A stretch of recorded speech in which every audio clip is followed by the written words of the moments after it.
une émission créée par André Naoum et présentée par Maya Naoum sur Judaïque FM.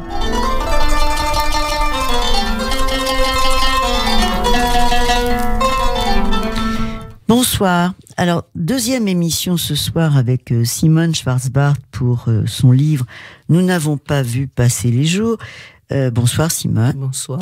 Alors, la semaine dernière, nous avons un peu vu comment votre rencontre avec André Schwarzbart jusqu'au prix Goncourt du Dernier des Justes en 59. Nous avons parlé aussi de cette cabale incroyable qu'il y a eu contre ce chef-d'œuvre qui est Le Dernier des Justes, pour plusieurs raisons, et jalousie d'éditeur, et milieu complètement codé auquel André Schwarzbart n'avait absolument aucun code, cet homme venu de nulle part, cet ouvrier métallo qui n'avait pas fait l'école, comme on dit, les écoles, ni machin. Et c'est vrai qu'on a vu un peu tout ça, nous sommes arrivés la semaine dernière au fait que André Schwarzbart et Simone Schwarzbart, lui s'en va d'abord une première fois en Guyane, fuit cette gloire incroyable. Il faut s'imaginer ce que ça a été Le Dernier des Justes. Il a vendu 1 million d'exemplaires, enfin, traduit dans le monde entier. Et il s'en va en Guyane, il se sauve en Guyane, où il va retrouver ses chers amis, il va retrouver le monde qu'il aime, et il va déjà imaginer ce qu'il pensait être donc la saga créole. Enfin, je sais pas comment, la saga antillaise, je sais pas comment c'était prévu qu'il écrive, je crois 7 volumes. C'était ça, 7 volumes. Et donc nous vous avons laissé Simone Schwarzbart la semaine dernière en train de nous parler de un plat de porc aux bananes vertes. Alors reprenons ce que vous disiez, parce que tout était pas cachère dans cette histoire.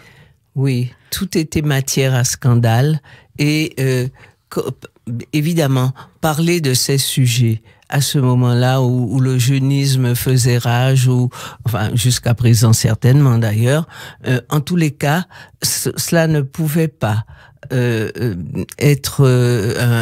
créer un consensus, et on lui a reproché également toutes sortes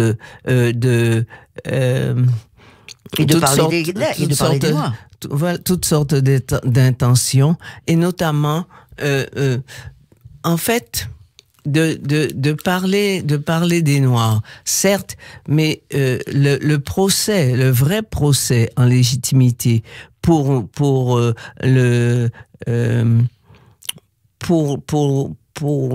avoir usurpé le fait de parler au nom des Noirs, le vrai procès de légitimité a surtout eu lieu au moment de la parution de La Mulâtresse Solitude. Alors allons-y, donc racontez en 2 mots.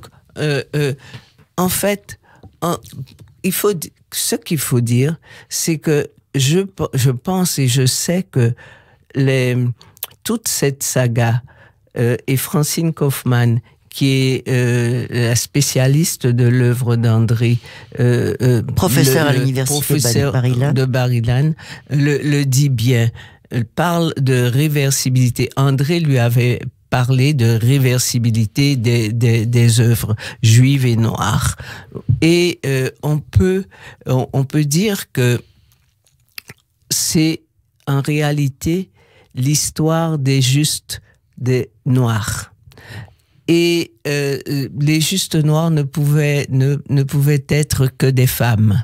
Donc on assiste à une lignée de femmes au fur et à mesure qu'elles apparaissent. Bon, il y a d'abord, c'est vrai, le plat de porc aux bananes vertes avec cette héroïne Mariotte qui est une vieille qui est rentrée à l'asile après le suicide de ses petits-enfants, c'est-à-dire le frère d'Ernie Lévy qui fréquentait du Dernier des Justes, Moritz Lévy, qui avait réchappé à la Shoah et qui fréquentait donc sa petite fille. Et ces 2 enfants n'ont pas pu La petite fille antillaise de Mariotte.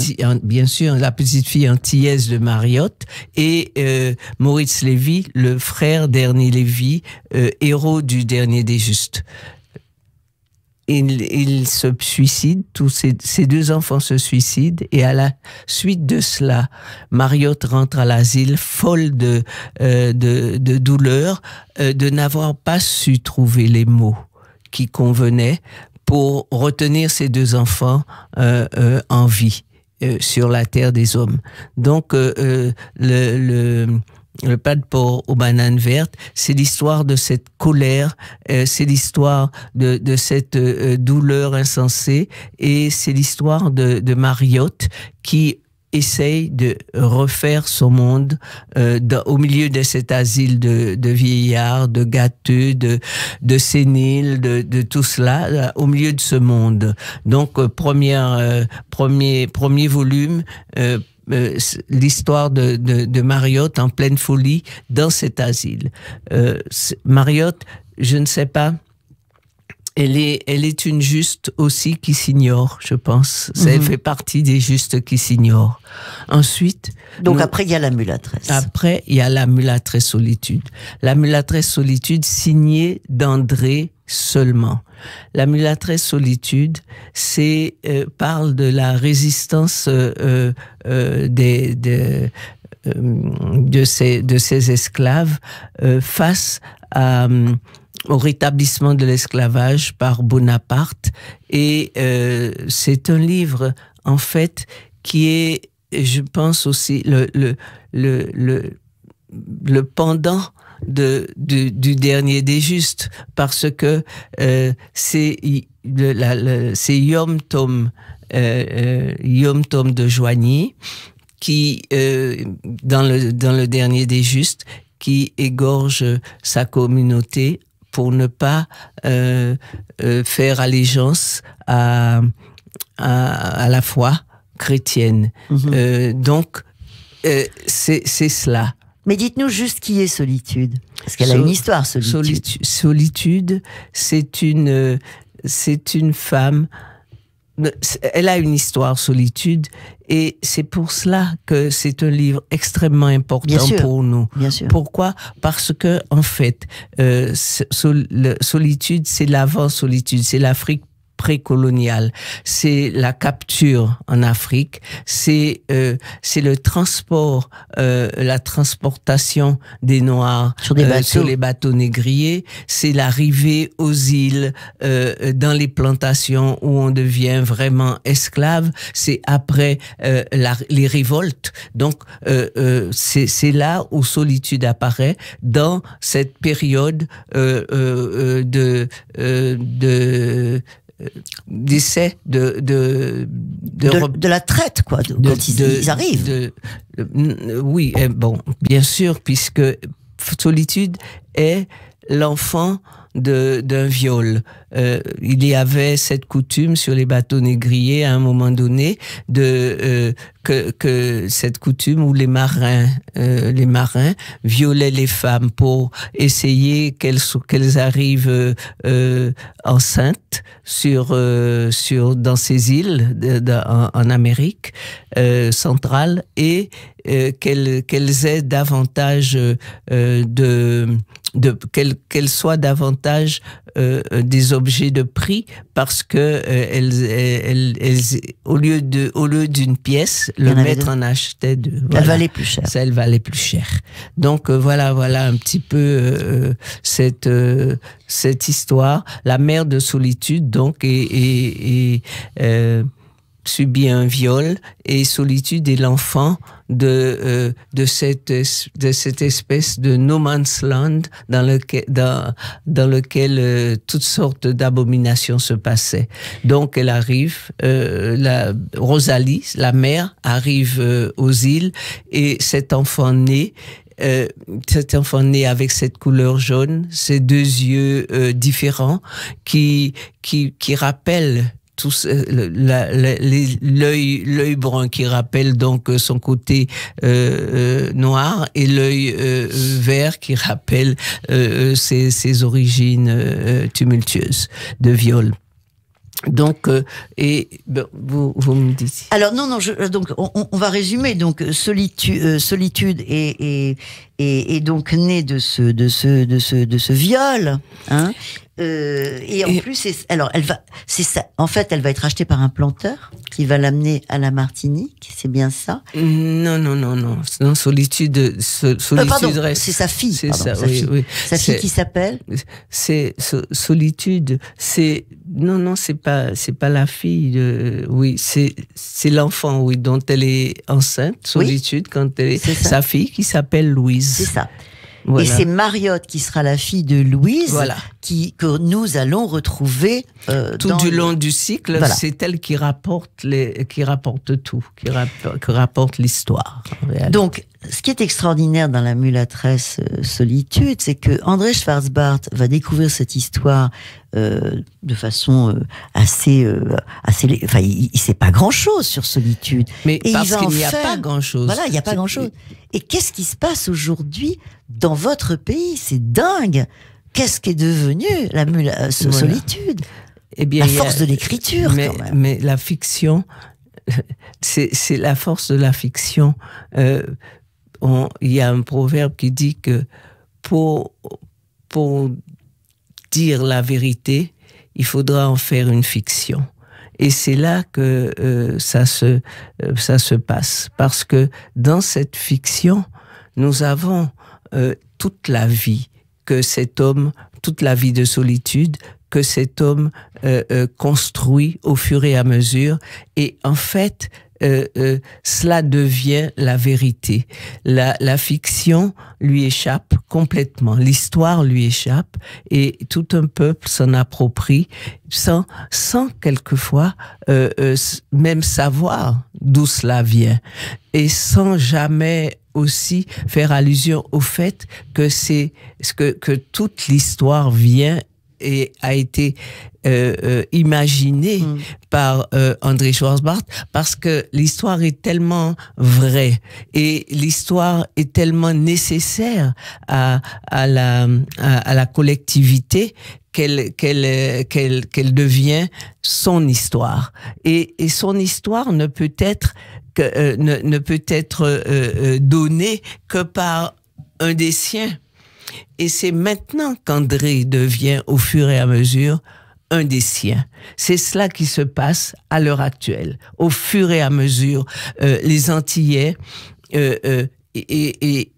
donc s'approprient et en même temps comprennent petit à petit que qui a été André Schwarzbart.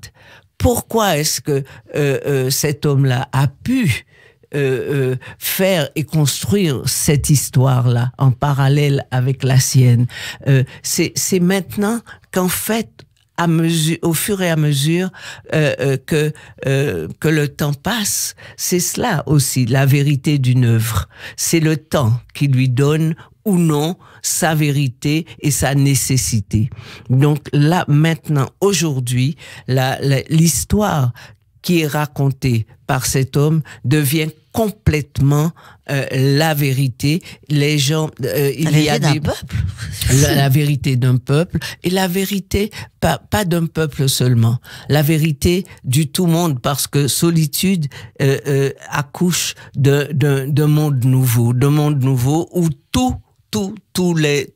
toutes les ethnies, toutes les races, si on veut parler de race, toutes les histoires humaines se rejoignent, se retrouvent pour en faire une troisième ou une quatrième ou une cinquième. C'est vraiment maintenant une histoire qui prend tout son sens, et au contraire, au fur et à mesure que l'histoire est lue, que les gens en prennent connaissance, solitude devient l'emblème d'autre chose, de la révolte, de la liberté, de l'honneur des plus humbles, de l'honneur des esclaves, de l'honneur vraiment de ceux qui méritent justice et qui ne l'ont pas reçu. Il y a des rues solitude, il y a une statue, oui, c'est complètement mais il y a fou. à Bagneux, il y a une magnifique statue qui est au milieu de la ville, et à chaque célébration de la fin de l'esclavage, de la traite, de la fin de la traite, de l'abolition, des abolitions, eh bien, c'est autour de Solitude que ça se passe. Le pouvoir de la fiction, et tout ça, c'est André Schwarzbart. C'est lui qui a fabriqué tout ça. à fait. Alors, on va faire une petite pause parce qu'on va entendre votre fils, le grand saxophoniste Jacques Schwarzbart. Allez, un petit peu. Merci d'être là.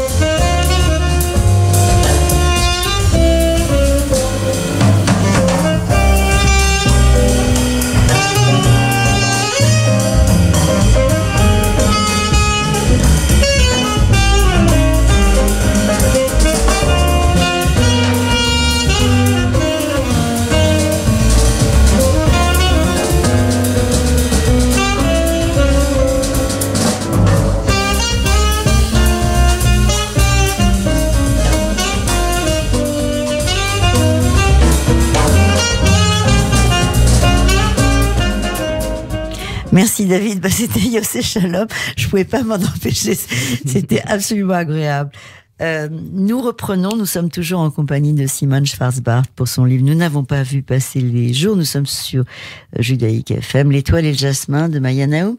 Et donc, ce que vous nous disiez, donc Simone Schwarzbart, à quel point la fiction pratiquement inventée par André Schwarzbart sur cette mulâtresse Solitude va prendre une ampleur quasi, j'ai envie de dire nationale chez vous, aux Antilles, parce que c'est vraiment devenu un personnage fédérateur, Solitude. Elle est fédératrice. D'ailleurs, là maintenant, j'aimerais bien, dans cette deuxième partie d'émission, que nous parlions de vous, parce que bon, c'est bien beau tout ça, mais vous êtes une auteure qui a fait une œuvre considérable. À quel moment? Bon, alors, le plat de porc aux bananes vertes, on l'a vu, vous l'avez écrit à 4 mains, il s'est passé des tas de choses entre vous et André à ce moment-là, dans son écriture, mais il y a un moment où vous prenez votre envol. Alors, qu'est-ce qui se passe à ce moment-là? À quel moment vous prenez votre envol dans la littérature? Nous habituons à ce moment-là en Suisse, et j'apprends la mort de ma vieille amie, Télumé, en Guadeloupe. Et à ce moment-là, je sens que il est tout à fait nécessaire, indispensable que que le personnage continue à m'habiter, continue à me conseiller, continue à être tout simplement. Donc je me mets à écrire. Je fais d'abord des nouvelles, des petites nouvelles. Je ne veux pas affronter le roman. Je ne me pense pas suffisamment mûr pour cela. Mais André qui voit un peu mon approche me pousse et me dit qu'il faut que je m'attelle au roman, et c'est ainsi que je commence à écrire ce qui va être un chef-d'œuvre qui s'appelle Pluie et vent sur Télumé, Miracle, et qui a eu le prix de L, je crois, à ce moment-là. C'était le premier prix de L, je crois, que vous aviez eu, la première fois que ces femmes décernaient un prix. Alors, Télumé, c'est votre roman, c'est vraiment l'histoire des femmes comment vous dites d'ailleurs très joliment que vous étiez leur secrétaire, que vous racontiez l'histoire de ces femmes. L'histoire en Guadeloupe, les histoires se déroulent portes et fenêtres ouvertes. Donc on peut voir, c'est direct. Les histoires sont directes. D'une part, d'autre part, par l'oralité, les gens aussi ont besoin de raconter leur histoire à ceux qu'ils aiment, à ceux qui viennent les visiter. Il y a vraiment eu à une époque l'époque des visites. C'est-à-dire que les gens venaient en visite les uns chez les autres et se racontaient leurs histoires. Les racontant, les embellissaient. Les racontant, les transformaient elles-mêmes en fiction. Elles aimaient avoir plusieurs vies. Et c'est cela que l'oralité permet. Et donc, c'est tout cela, tout ce milieu de l'oralité, tout ce milieu de femmes, parce que ce sont surtout les femmes qui éprouvaient le besoin de dire, de transmettre, parce que par miracle, elles espéraient toujours qu'il y aurait quelques oreilles attentives qui pourraient vraiment transmettre et relayer leur histoire. Elles ne voulaient pas disparaître comme cela, et c'est ça que je sentais, et c'est cela que j'ai essayé moi aussi de faire en racontant ces histoires de femmes. Et vous racontez de façon très forte, je trouve, l'homme antillais, c'est-à-dire à la différence des femmes. Alors on va faire notre petit quart d'heure féministe, mais il y a vraiment quelque chose que moi j'ai des amis antillais, et j'ai déjà entendu ça, c'est que l'homme antillais qui porte l'esclavage, qui porte aussi, comme les femmes. Pourquoi est-ce que lui, il a cette chose différente, c'est-à-dire, et ça voilà, vous allez m'expliquer pourquoi cet homme est un peu différent. Il a cette espèce de, allez, quel est le mot Non, il y a des stigmates. Oui. Les stigmates de l'esclavage demeurent chez l'homme, davantage chez l'homme, parce que l'homme a été encore plus humilié que la femme, puisque l'homme est censé protéger sa famille, protéger sa femme. Et quelle protection pouvait-il leur donner à sa femme ou à son fils quand le maître avait tout pouvoir, venait, se servait de sa femme comme il l'entendait, vendait ses enfants comme des produits dont il pouvait disposer à loisir. Donc il y avait toute cette humiliation qui faisait que l'homme antillais portait davantage les blessures et de l'esclavage, et c'est pour cela que et ces blessures se sont perpétuées après que l'esclavage soit aboli. Et ce sont justement des stigmates invisibles qui ne disparaissent pas ainsi.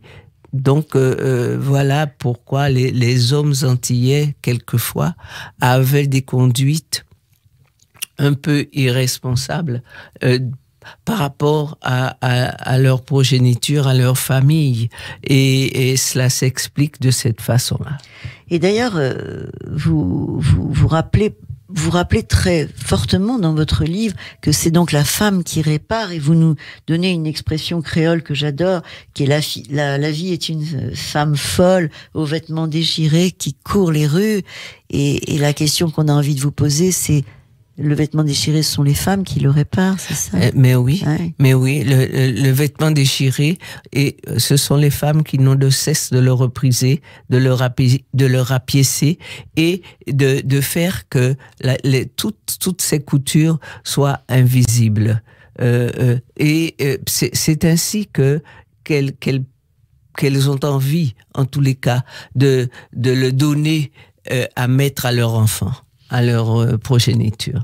Un vêtement, certes déchiré, mais recousu. À nouveau, on sent la réversibilité de l'œuvre juive, créole, l'unité incroyable, miroir avec André Schwarzbart, parce que chez les Juifs, ce dont vous parlez, Simone Schwarzbart, ça s'appelle Tikkun Ulam, c'est la réparation du monde, qui est une des plus grandes mitzvot. Oui. Il faut réparer, oui. Il faut réparer. C'est pour ça que je parle de vos deux âmes qui sont totalement sur le même. Mais sans même le vouloir. Ça s'est fait parce que les deux mondes sont tels, justement. Et c'est au fur et à mesure que nous avancions dans toute cette découverte s'est faite à travers le travail, à travers les œuvres que nous avons créées. Et cette réversibilité est tellement, comment dirais-je, est tellement mystérieuse. Même le plat de porc aux bananes vertes, ça m'a tellement bouleversé quand j'ai lu la petite note d'André dans les archives, où il parle de la nourriture de sa mère. Ah oui. En fait, quand il parle du plat de porc, dans la dernière partie du plat de porc aux bananes vertes, quand Mariotte tombe dans la neige et qu'elle voit toute l'odeur de humaine, l'odeur qui lui a manqué toute sa vie, et vers laquelle elle se dirigeait quand elle est tombée dans la neige, c'était en fait l'odeur de la nourriture de sa mère dont il voulait parler. Mais effectivement, il a avancé masqué. Mm-hmm. Vous parliez de ces notes, donc qui sont bouleversantes. Vous en donnez quelques-unes, c'est vraiment bouleversant. Alors, je peux pas ne pas évoquer dans cette émission la figure de Francine Kaufmann, qui vient vers vous, qui est une des grandes spécialistes. C'est la spécialiste. C'est la spécialiste de l'œuvre d'André. Oui, et on peut trouver d'ailleurs sa thèse, on peut la trouver sur Internet, on peut lire. Et elle continue aussi, parce que c'est elle qui est venue. Alors oui, c'est ça que je voulais vous raconter. Oui. C'est vraiment, ça tient du miracle, parce que quand j'entends la voix déjà de Francine est bouleversante. Quand j'entends sa voix qui me dit qu'elle est sûre que l'œuvre antillaise n'est pas détruite, qu'André lui en a parlé et que elle vient de Jérusalem à Goyave pour la chercher, cette œuvre dans la bibliothèque.